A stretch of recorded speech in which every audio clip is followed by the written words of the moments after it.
So last week we talked a little bit about that we were buying the SUV, which I'm sure you guys have already seen. We just posted the video today that we got a Cadillac Escalade.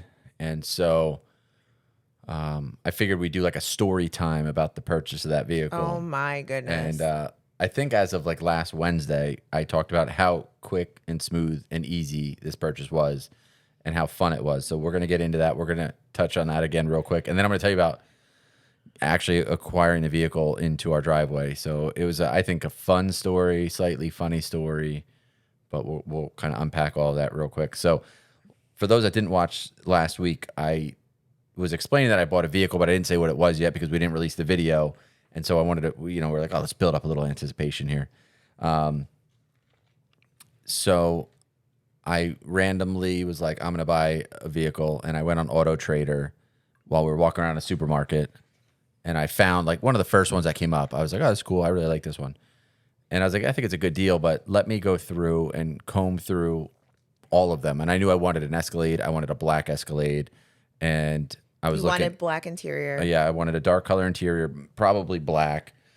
And I either wanted like a Sport Platinum or the Premium Luxury or Premium Luxury Platinum. So those were like the three options. So I had it kind of narrowed down to what I wanted. And I found one and I was like, wow, this one looks really good. Looks like a good deal. And it's kind of local. And so I was like, well, let me sit down when I get home and kind of go through Auto Trader and like break it all down. So I did that, and by the time I was all done, I kept going back to that first one that I looked at, and I was like, this one still is like the best price, and it's the best deal, and it's like, every option that I wanted. And so I called, I think I called the dealership, or I talked to the salesman for like, I don't know, we texted a little bit, and I think we talked a little, and it was a very short conversation, and the photos of the vehicle on Auto Trader were terrible. And so that always blows my mind. Like when you're a car dealership and you're selling a car, and now cars are, back in the day, cars were like 20 grand. Now, like the new normal is like 50 grand. And then like the higher end cars, which isn't obscene, is like 100 grand. I mean, pretty much any new SUV, you're looking around 100. Some are maybe 80, some are 130. But 100 grand is like the new normal SUV. So when you're selling like an SUV that's like anything, $80,000 to $120,000, it blows my mind that people will put like 6 photos of a car up and like with a blurry iPhone where there's like smudge on the lens. Mm-hmm. And so I'm like, it just makes me so mad. I'm like, who took these photos? And then what idiot like approves them? Like you should be embarrassed. Somebody looked at these photos and were like, these are good. No. And then somebody was like, yeah, I approve it. Put them up there. Get that up on the website. Some idiot will buy it. And I'm the idiot that bought it. But I said to the salesman, I was like, hey man, can you send me some more photos? And he goes, absolutely. Like an hour or two later, he sends me 3 pictures. One of the front of the car, one of the passenger side, and one of the rear. Like, not even one photo of the driver's side for some reason. None of the inside. And I was like, good enough. At least you tried. Like, you're the salesman, and I'm trying to buy an Escalade, and you literally the best you could do. So now for me, I sell snakes. Like, that's one of the businesses we have. If somebody says to me, hey, can you get me some updated photos of this one snake? I'm going to do a full-blown photo shoot of this snake and get you I'm going to open its mouth and put the camera lens downside all the way down to his butthole. Like, you're going to get everything on this. You also stop everything that you're doing and run into the snake room and get it like immediately, like as fast as humanly possible. And then when I'm done, like I'll look at the picture and if I'm like, oh, that one came out a little bit blurry. Let me redo it. Like I just like analyze everything. And then when I'm like, okay, so somebody was like, can you get me one picture of the snake? I'll send them like 25, and maybe a selfie of me just for fun.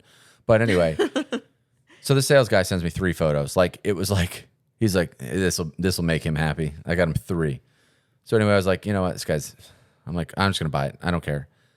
So I tried to get a discount on the car, which they agreed to, which was pretty nice. And so we quickly settled at a number that I wanted and everything was good. And I already had financing set up. Like we were done. Like it was quick. Like I had this transaction done in like 3 hours. So I said, okay, what I'm going to do, because this car is in Virginia. I was like, I'm going to get it just shipped to me. And I got a quote. It was like $600 to put this thing on a truck and ship it to me. And the dealership recommended a company. They're like, we use these guys all the time. They're the best. I was like, all right, easy, perfect. Everything's running smooth.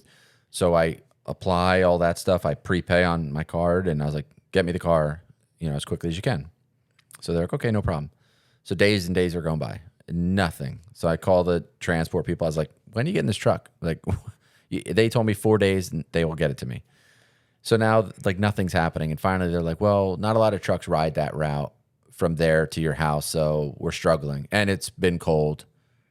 And I was like, trucks drive in the cold. Like, and also, if you couldn't get a lot of trucks to run that route when I put in for this, when I got my quote, you should have told me that ahead of time. So now I was getting angry. So I was like, you know what? Let's cancel it. Kristen found me a flight from out of Charleston, but near this area. So a flight from here to Virginia for dirt cheap. So I was like, that's perfect. And it flies out like tomorrow. So I didn't need to pack a bag or anything. It was like just me. I was getting on an airplane. I had a layover in Washington, D.C. And it was a very short layover. And then my next leg would be to Virginia. And I'd get off the airplane, Uber to the dealership, pick up this truck, and drive it back home, which was like 5.5 hours. So the airport that I was taking off out of was in Charleston, 2 hours away from here. So Kristen drives me to the airport, drops me off. I go to the airport. I get Dunkin' Donuts. I get a coffee and a bacon, egg, and cheese. Ooh, the bacon, egg, and cheese is... I told Kristen all about this bacon, egg, and cheese. The girl that made me this bacon, egg, and cheese is going to get fired. She's like, why? And I was like, it was like bacon, it was like egg and cheese, like normal. And then it was like she put like 16 pieces of bacon. Like I'd never seen a Dunkin' Donuts. Like you get one strip of bacon. Yeah. No matter what you do, they'll cut it in half and you'll get it on both sides of your sandwich or whatever, but you don't get more than one piece of bacon. They don't give you more than one. I was like, if Dunkin' Donuts finds out about this, she's not going to last there very long. Like she probably used all of the bacon for the day on my sandwich. Maybe she thought you were cute. I almost went back and got another one because I was like, I'm never going to see this again. I should have taken a photo of it. It was like insane. So I get on my flight and it was like a quick 1 hour flight. So I get on the plane and they like back us out and start taking us to the runway. And then all of a sudden they like put it back in drive and they start driving back towards the airport. And like we're sitting there and I was like, it just felt weird. And then like, hey, we're going to be returning, you know, the captain's like, this is your captain speaking. We're going to be returning back to the gate here. Our maintenance guy forgot to sign off on the maintenance log. So we have to go back and get his signature. So I was like, great, here we go. So we go back to the airport and we're sitting there for like, I don't know, 15 minutes, just engines off. Like we're just sitting on the plane and I have a very short layover here. So I was like, oh man. So then finally they're like, okay, we got to hold the maintenance guy. He's on his way. And I was like, in my head, I'm thinking like, I hope he's running. Like I hope he's literally running to the airplane to sign whatever he forgot to sign. So then all of a sudden they're like, okay, he's here. He signed it. We're good to go. So like, great. I'm still going to make my layover. So then the plane doesn't like back out of our parking space for like another 15 or 20 minutes. So now we're like everybody on the plane is getting mad because everybody's like, I only have a 20-minute layover. I have a 20-minute connection. So we're sitting there and I'm like, oh my God. So then they're like, okay, so he signed off on the maintenance sheet, but for some reason when they inputted the stuff, it didn't have all the information they needed. So they're like, we're sorry, but what we're gonna do is we're gonna go faster than normal and we're gonna boogie there and get you there at the exact same time you're supposed to be there. So then I'm like, okay, well, we're 40 minutes late.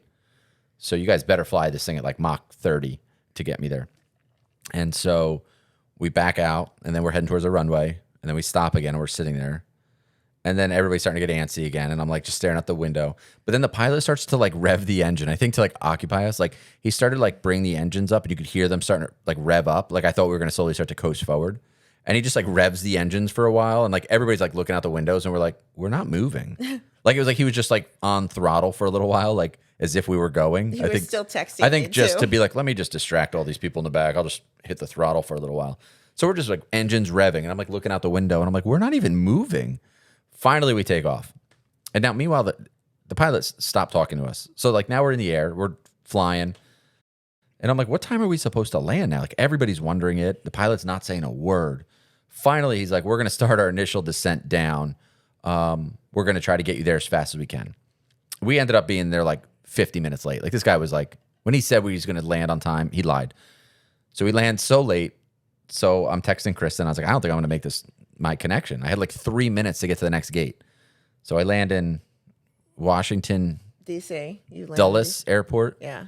And I go running through D terminal. My next flight's in A terminal. And then I realize that all of the terminals are like a bus ride apart from one another. And the bus only like drives people from terminal to terminal like every 10 minutes. So I'm sprinting through D gate, get to like where the shuttle is, and there's no shuttle. And it says like next shuttle will arrive in 10 minutes. And I was like, well, now I'm definitely missing my flight. So I missed my connection to Virginia. And the next flight they were going to put me on to Virginia takes off at 5:30, and I landed at like 7. The dealership closed at 7.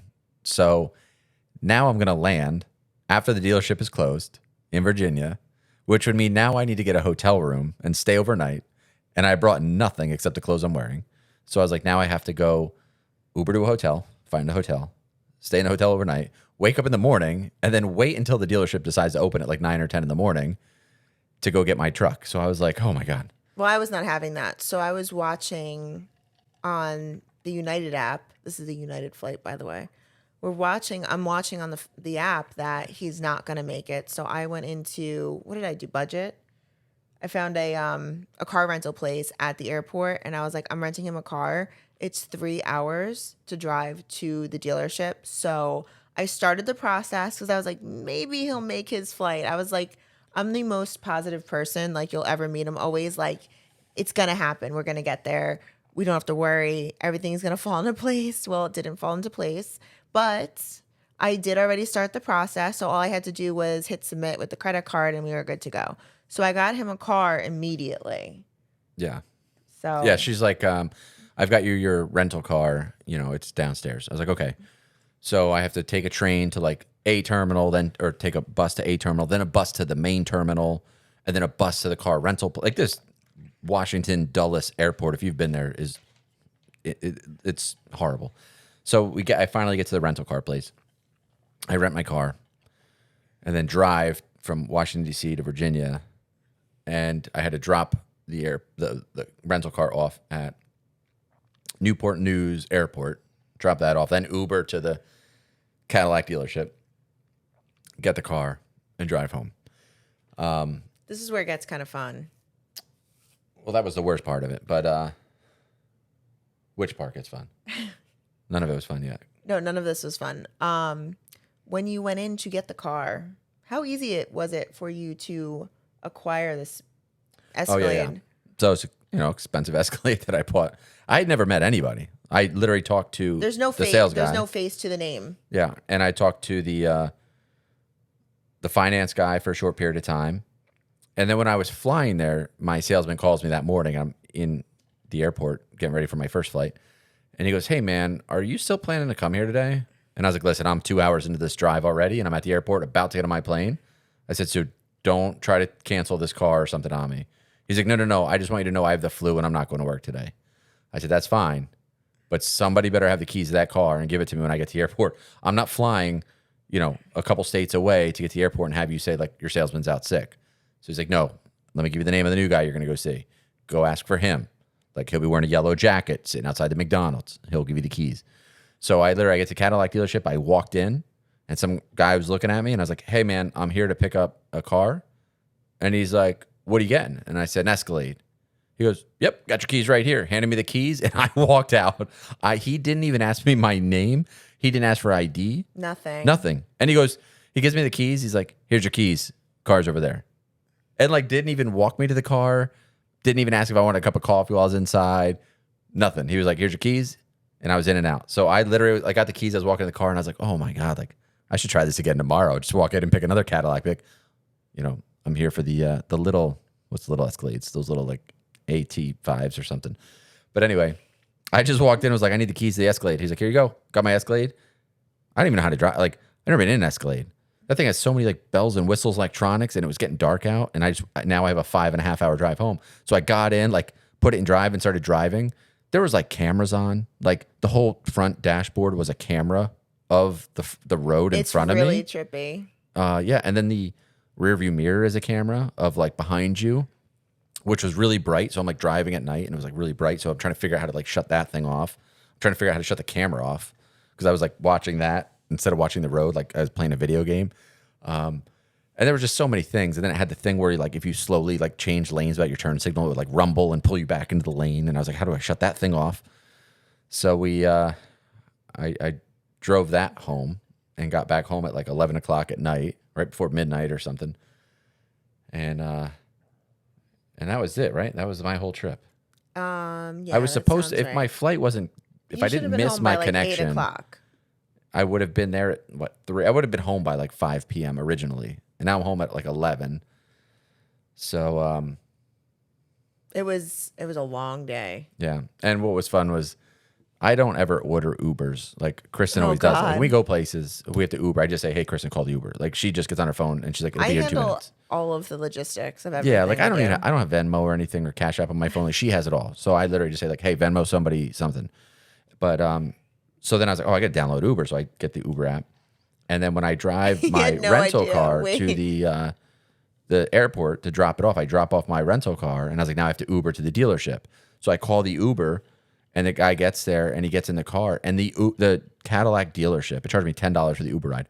The Cadillac dealership was across the street. Like I got in the Uber and he just drove through the red light and stopped. He's like, you can get out now.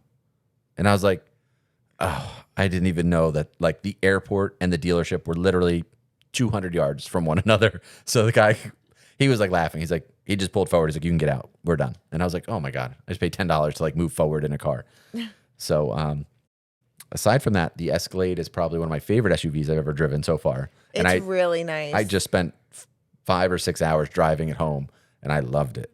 Yeah, I drove it a little bit today because we did a photo shoot.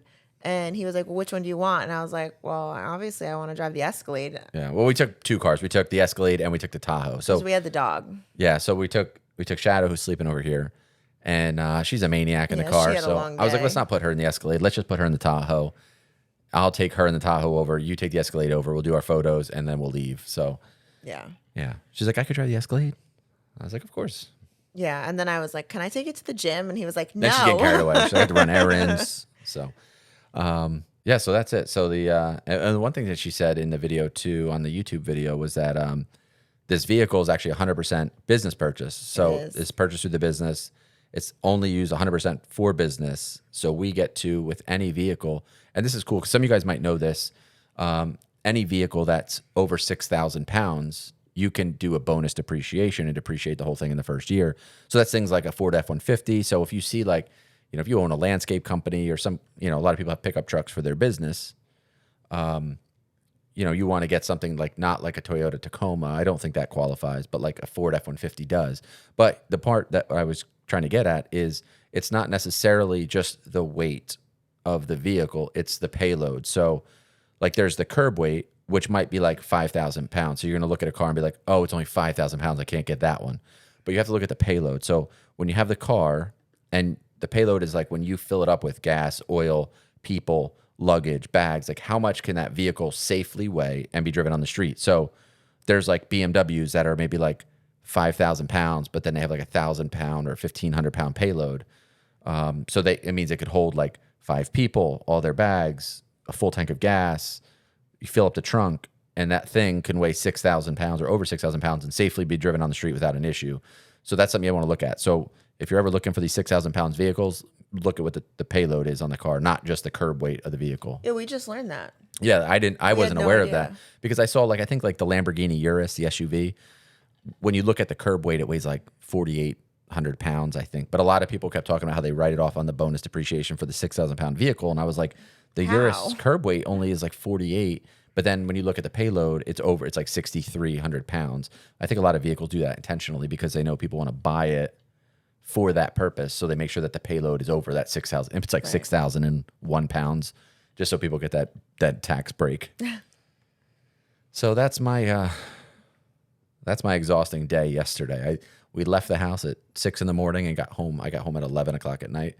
So it was a full day. Yeah.